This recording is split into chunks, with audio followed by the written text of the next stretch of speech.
Before we start this video, I would like to clarify a few things. Some of you might think that I will be discussing the Duviri paradox on this video, since I've included a screenshot of a grown-up Tenno on the community tab I post recently. I'm sorry to disappoint, but we will not talk about that update here. It's way too early to discuss that update, and what I'm referring to game changes are those things that are already in the game, that changed the way we are playing. These are those things that broke the current meta, made our lives easier, and those things that were added, and dominated the current top dogs in terms of best weapons and frames. Just a little reminder though, I may not able to include all those things that changed the way we played Warframe in this video, so I suggest that you go into the comment section, and write down the things I've missed. Okay, now that I made myself clear, let's dive into the video. The first stop is the Umbral mods. These mods, rewarded from the Sacrifice quest, changed the way players are modding their frames. Umbral Vitality and Umbral Fiber gives the same stats like their regular versions, but when we put them together in a frame,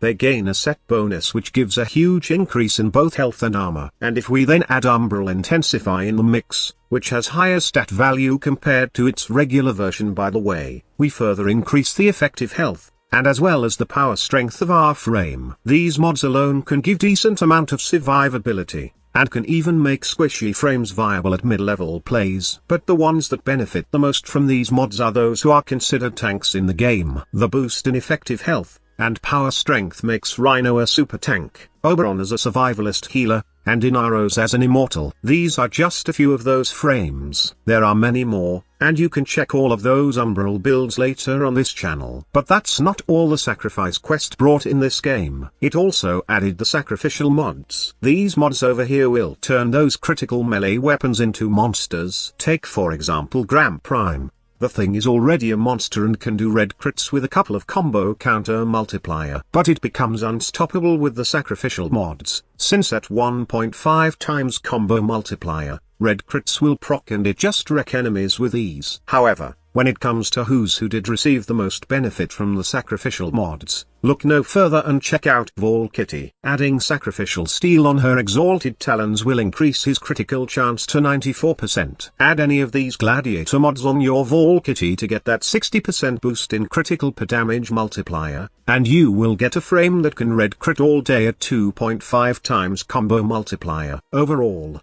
the mods that have been added during the Sacrifice quest have changed almost every frame in the game. It turned some from being powerful to overpowered. But these mods alone are not just for regular missions though. Remember, we will be facing a horde of sentient threats soon, so it's safe to say that these Umbral and sacrificial mods will be put in good use. Next on the list, arcade drives. For some of you, these space skateboards are just transportations, and others might just use it to play Tony Hawk's Pro Skating in this game. But for Eidolon hunters, they use these skateboards as a way to negate that magnetic damage coming from the Eidolon's energy spike. Honestly, it's the best counter for the energy spike phase as it doesn't require any specific frames. You just need to jump into your K-drives once the Eidolon starts screaming, and you will not take any magnetic damage. It's a good option especially for those who want to take down these big giants solo. As with gay drives, you will have the option to take any frames.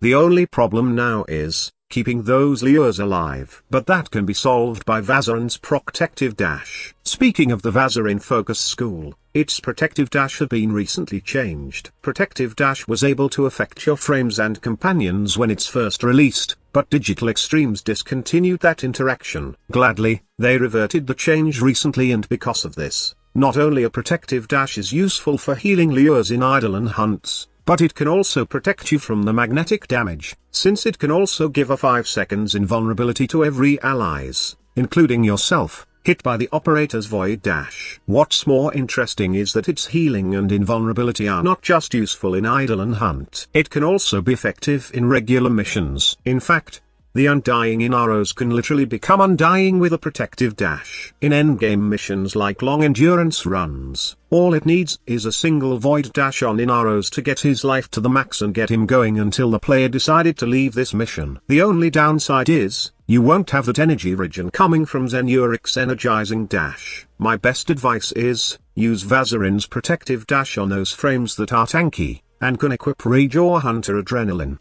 Now if you were there when Planes of Eidolon were released, then you know how crazy players are about crafting their own melee weapon. Zorz was made popular during Warframe's first open world, and up until now, players prefer these ugly, but deadly weapons over their usual favorites. What separates these melee weapons from others is that it's customizable. You have the power to choose its stats, whether you want it to be pure crits, pure status chance, or a hybrid of both. It totally depends on how you want your melee weapon. The best part is, you are not limited to just creating a specific melee weapon, as there is a variety of this craftable melee weapon you can choose from. The next change may seem very simple, but it does have a huge impact on the community in my opinion. This is when Digital Extremes decided that the vacuum mod on Sentinels will be made universal. This means that not only Sentinels can have a vacuum mod, but also pets will have a specific mod for convenient looting. Honestly, I rarely use cavats and Q-browse in the past, since I think that having the option to automatically pick a loot is more convenient, compared to the other perks offered by other companions. It's a quality of life change, and now, I know most of you are enjoying your tanks meter under Daza Cavat while having the convenience of picking loot automatically, with the help of the new fetch mod.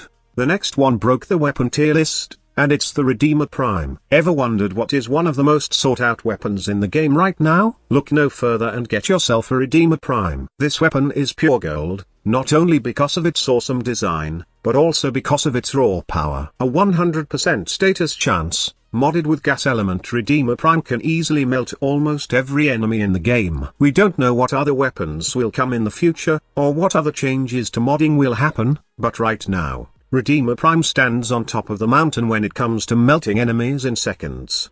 Moving on, we got Arbitration as the new high-level Endo loot cave. Most of the rewards you get from Arbitration missions are tied to Endo, which is one of the most sought-out resources in the game. It sometimes gives you Endo as a reward, and most of the time, it gives sculptures, which then can be converted to Endo. The Endo was really tempting, but players don't like Arbitrations in the past, since it's too grindy to get those rewards. Good thing Digital Extremes changed the way rewards is given, making all missions to get a reward like the regular rotation length except for excavation. Because of this, Arbitration has become the best option for those players who love high-level missions, and would like to farm some good amount of Endo. Plus, Arbitration has more mission variety compared to just doing the same mission over and over again. The next one is the most recent augment tweaks that is made during update 25.6.0. It got several tweaks that made most of the Warframe augments great. Oberon's Smite Infusion, Volt's Shock Trooper, and as well as Saren's Venom Dose received a quality of life improvement which gives the elemental buff to every player it touches, including the caster. It made Oberon as a great solo Eidolon hunter, since he can now have the radiation damage buff. Same goes for Volt's Shock Trooper. And Saren's Venom Dose allows her to become a better nuker. But that's not all the augment tweak has brought. It also made Rhino's Piercing Roar effective, since it's now recastable, and allows you to crowd control, buff, and debuff enemies. Also, it enhances Mirage's Explosive Legion, which makes the frame a great nuker in Sanctuary Onslaught. There are other promising augment tweaks that this update have added, and I wish to tackle them in the future, especially Ember's Fireball Frenzy augment. Let's see how hot Ember gets with this augment, plus her upcoming rework. The last two things I will mention in this video are probably the most powerful things that have been added to the game this year. The first few things are the new Arcane for operators, Magus Anomaly and Magus Lockdown. And I thought in the past that Magus Elevate was the best Arcane for operator, since it allows you to regenerate your frame's health. Then, these two Arcane came, and made a big impact on how we usually play our operator. In fact, it made our operators not just a way to escape trouble, but also a great way to control the field, and increasing our efficiency when it comes to dealing damage. Magus Anomaly is the best way to group enemies, while Magus Lockdown allows us to stun 8 enemies for a couple of seconds. Not only Lockdown can stun enemies, but it actually can kill them if they have no armor. But how do we become efficient in terms of damage output, when both Arcane are just focus mainly on grouping and controlling enemies? The answer lies in the final game-changing updates of this video, and that is the Melee 2.9 changes. We don't have the full Melee rework yet, but it will probably happen sometime soon this year. However, The first part of the melee rework was already game-changing. The ability to switch immediately from guns to melee weapons made a big impact when it comes to dealing damage. The thing is, it made condition overload combo viable to almost every melee weapon. Pure crits, pure status, or even hybrid of both. It doesn't matter as long as you put condition overload on that melee weapon. How will it yield insane damage, you ask? It's pretty simple. With the immediate switching from guns to melee weapons, we can use any status monster primary, or secondary guns, to inflict as much status as we want, and then kill them all with our melee weapon.